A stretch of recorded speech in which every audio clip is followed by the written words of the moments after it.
बिस्मिल्लाहिर्रहमानिर्रहीम। तो स्टूडेंट्स, हम नेक्स्ट जो है हमारे पास पिछली वीडियो में हमने रिलेटिव रेफरेंसिंग को डिस्कस किया था, जिसमें हमने डिस्कस किया था कि जब हम एक सेल के अंदर जिसमें फार्मूला अप्लाई किया है उसको हम चेंज करते हैं, उसका डेटा कॉपी करके किसी दूसरे सेल में पेस्ट करते हैं तो सेल एड्रेस जो फार्मूला के अंदर होता है वो खुद ब खुद ही चेंज हो जाता है। जैसा कि A1 प्लस B1 जो है ये फार्मूला हमने C1 के अंदर लिखा है, तो इसी को C1 से हम कॉपी करके C2 में जैसे ही ऐड करते हैं तो उसका जो रेफरेंस है A1 जो है A2 में चेंज हो जाएगा और B1 जो है B2 में चेंज हो जाएगा। ये था स्टूडेंट्स रिलेटिव रेफरेंसिंग। अब हम चलते हैं एब्सोल्यूट रेफरेंसिंग की तरफ। तो एब्सोल्यूट रेफरेंसिंग क्या होता है? एब्सोल्यूट रेफरेंसिंग में ये होता है कि जब हम एक फार्मूला को एक सेल से दूसरे सेल में कॉपी करते हैं तो उसका एड्रेस चेंज नहीं होता, बल्कि सेल एड्रेस वही रहता है। इसके लिए हम सेल एड्रेस के साथ हर एड्रेस से पहले डॉलर साइन लगाते हैं। Absolute referencing is the cell reference in formula. ये फार्मूला के अंदर वो सेल रेफरेंस है दैट डज नॉट चेंज, जो चेंज नहीं होता when it is copy to another cell, जब हम उसको किसी दूसरे सेल में कॉपी करते हैं।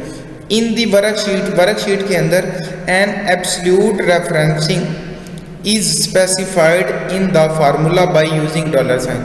इसको स्पेसिफाई करने के लिए हम डॉलर साइन यूज करते हैं before column letter and row number. Row column के लेटर के साथ भी हम डॉलर साइन यूज करेंगे और रो का जो नंबर है उसके साथ भी हम डॉलर साइन यूज करते हैं। इसकी एग्जांपल देखें। Suppose the cell C1 contain the formula equal, जो है C1 जो है हमारे पास सेल है उसके अंदर हमारे पास ये फार्मूला है। कौन सा फार्मूला है? Dollar sign A dollar sign 1, मतलब A1 जो रेफरेंस है उसका formula plus dollar sign B1 dollar sign B dollar sign 1।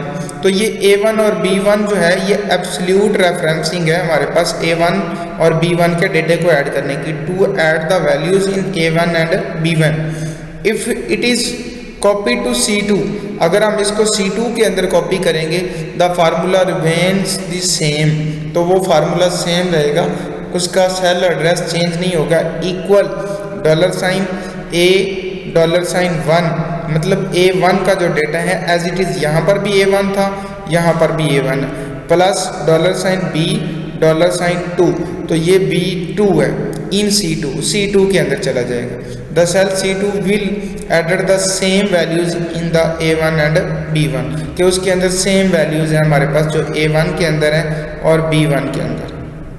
तो ये था स्टूडेंट्स आज का हमारा टॉपिक, जिसमें हमने एब्सोल्यूट रेफरेंसिंग और रिलेटिव रेफरेंसिंग को डिस्कस किया है। इससे पहले हमने रेंज को डिस्कस किया है, उससे पहले हमने सेल रेफरेंस जो है इसको डिस्कस किया था, इससे पहले हमने चार्ट्स को डिस्कस किया था।